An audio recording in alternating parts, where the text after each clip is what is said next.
ప్రజాస్వామ్యబద్ధంగా ఎన్నుకోబడిన ప్రజాపాలన అందిస్తున్న తెలంగాణ రాష్ట్ర ముఖ్యమంత్రి రేవంత్ రెడ్డిపై అనుచిత వ్యాఖ్యలు చేసిన మాజీ ఎమ్మెల్యే బల్క సుమన్పై చట్టరీత్యా చర్యలు తీసుకోవాలని శిక్షించాలని పాలకుర్తి మండల కేంద్రంలోని రాజీవ్ గాంధీ చౌరస్తాలో బల్క సుమన్ దిష్టిబొమ్మను దహనం చేసి కాంగ్రెస్ పార్టీ నాయకులు ఈ సందర్భంగా ఏర్పాటు చేసిన సమావేశంలో బ్లాక్ కాంగ్రెస్ అధ్యక్షులు రాపాక సత్యనారాయణ మాట్లాడుతూ బల్క సుమన్ మతి భ్రమించి అధికారం కోల్పోయి ఫ్రస్ట్రేషన్లో సీఎం రేవంత్ రెడ్డిపై అనుచిత వ్యాఖ్యలు చేసినందుకు సీఎం రేవంత్ రెడ్డికి కాంగ్రెస్ పార్టీ నాయకులకు బేషరతుగా క్షమాపణ చెప్పాలని హెచ్చరించారు.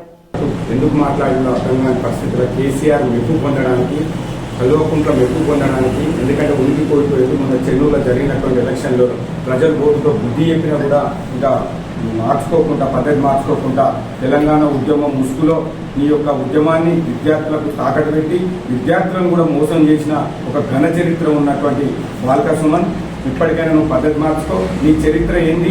కనీసం నువ్వు విద్యార్థి ఉద్యమాల నుంచి నువ్వు పోయినప్పుడు కనీసం నువ్వు స్లిప్పర్లతో పోయినట్టుకి ఇవాళ 1000 కోట్లు సంపాదించి కబ్జా చేసి అన్ని విధాల 1000 కోట్లు సంపాదించి ఇవాళ మితిమీరి అహంకార పూరితంగా ఇష్టం వచ్చినట్టు మాట్లాడడం అది పద్ధతి కాదు. ఒక రాష్ట్ర ముఖ్యమంత్రిని నువ్వు మాట్లాడిన భాషకు తక్షణం క్షమాపణ చెప్పాలి. నువ్వు మాట్లాడినట్టు మాటలు నువ్వు వాపసు తీసుకోవాలి. ఎందుకంటే ఈ విధంగా ఎందుకు మాట్లాడుతున్నారంటే వాళ్ళు చేసిన 1000 కోట్ల అవినీతిని ప్రజల నుంచి వాళ్ళ అవినీతిని పబ్లిక్లో పోకుండా దారి మళ్లించడానికి ఇలాంటి మాటలు రెచ్చగొట్టే మాటలు మాట్లాడుతున్నారు. ఇవాళ కాళేశ్వరం కానివ్వండి, వీళ్ళు చేసిన కుంభకోణాలు, భూ కబ్జాలు ఇవన్నీ ప్రజల దృష్టి మళ్లించడానికి చేయడానికి నిన్న జరిగినటువంటి ప్రాజెక్టుల విషయంలో మన ముఖ్యమంత్రి గారు చెప్తుంటే ప్రజలలోకి ఈ యొక్క మెసేజ్ వెళ్ళిపోతే మాకు ఇంకా రేపు రాబోయే రోజులలో ప్రజలు బుద్ధి చెప్తారన్న ఉద్దేశంతో దాన్ని దారి మళ్లించడానికి దృష్టి మళ్లించడానికి ఇలాంటి చిల్లర మాటలు మాట్లాడతాను. ఇవాళ బాల్క సుమన్ కావచ్చు, రేపు ఇంకోలు కావచ్చు, ఎవరు మాట్లాడినా కాంగ్రెస్ పార్టీ తీవ్రంగా ఖండిస్తుంది. మీరు చెప్పులతో కొట్టే రోజులు దగ్గర పడ్డాయి. మీ ఉనికి కూడా కోల్పోయే ప్రమాదం ఉన్నది. ఎందుకంటే రేపు రాబోయే రోజులలో ఏ ఒక్క పార్లమెంట్ లో కనీసం డిపాజిట్లు కూడా దక్కని పరిస్థితి ఇప్పుడున్నటువంటి బీఆర్ఎస్ టీఆర్ఎస్ ఉన్నది.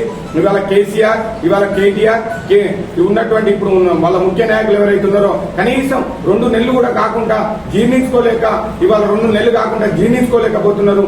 కాంగ్రెస్ పార్టీ 6 గ్యారెంటీలను ఇచ్చిన తర్వాత ఇప్పటికి 100 రోజులు అన్నారు. 100 రోజులు కాకముందే ఇప్పటికి 4 గ్యారెంటీలు కూడా చేయడానికి సిద్ధపడ్డది. ఇంకో 2 గ్యారెంటీలు ఉన్నాయి. ఇవన్నీ చేస్తే రాబోయే రోజులలో పార్లమెంట్ ఎలక్షన్ కానివ్వండి, జెడ్పీటీసీ, ఎంపీటీసీ అన్ని ఎలక్షన్లలో మాకు ఏడా డిపాజిట్లు కూడా రావు, మేము ఉనికి కోల్పోతామనే ఒక భయంతో వాళ్లకు ఏది వచ్చినా మతి భ్రమించి మాట్లాడతాను.